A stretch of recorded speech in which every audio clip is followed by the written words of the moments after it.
స్వతంత్రం రాక మునుపు బ్రిటిష్ ప్రభుత్వం నాకు తెలిసి 1934 ఆర్ 35 1934-35లోనూ ఒకేసారి ఈ దేశంలో బీసీల పరంగా ఓబీసీల పరంగా కులాల పరంగా జనగణన జరిగింది.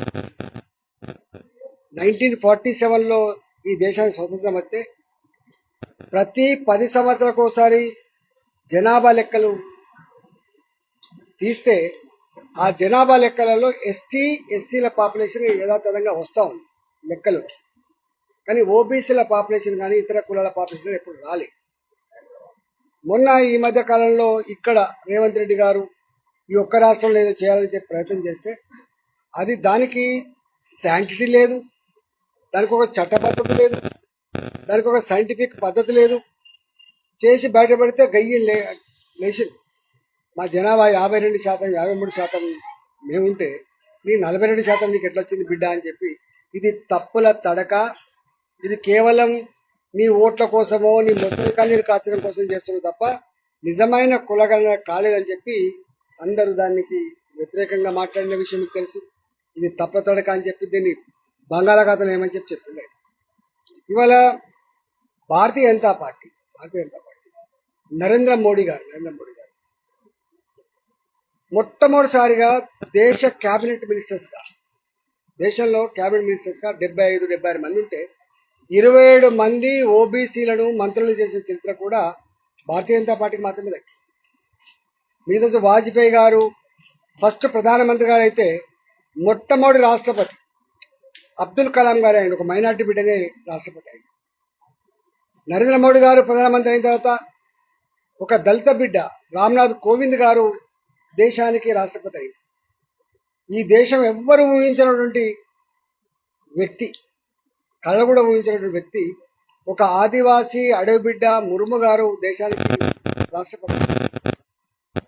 27 మంది ఓబీసీ క్యాబినెట్ మినిస్టర్స్, క్యాబినెట్ కావచ్చు, స్వతంత్రం కావచ్చు, ఎంఓఎస్ కావచ్చు, 27 మంది మంత్రులు, 12 మంది ఎస్సీలకు సంబంధించిన దళిత బిడ్డలు, 8 మంది గిరిజన మంత్రులు, 5 మంది మైనార్టీ మంత్రులు, అంటే 100-65% పైగా మొట్టమొదటిసారిగా ఈ వర్గాలకు ప్రాతినిధ్యం ఇచ్చినటువంటి పార్టీ నాయకుడు మోడీ గారు. ఇవాళ వారు ఒక మాట చెప్తే దేశమంతా కూడా 100% విశ్వసిస్తారు.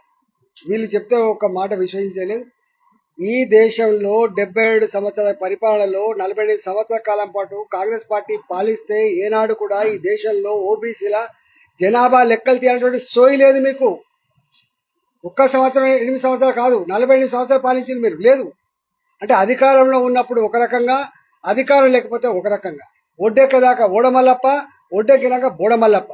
నీ దేశంలో నీ జాతీయ పార్టీ కదా, నువ్వు ఎందుకో చేయలేకపోయినావు.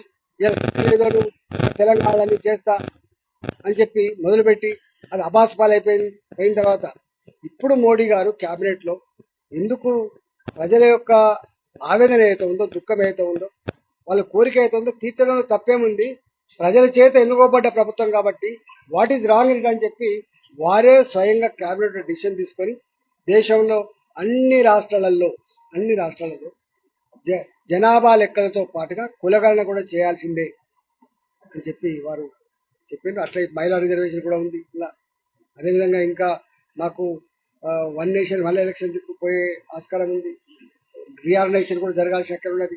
కాబట్టి డెఫినెట్ గా ఇవాళ మోడీ గారు తీసుకున్న నిర్ణయం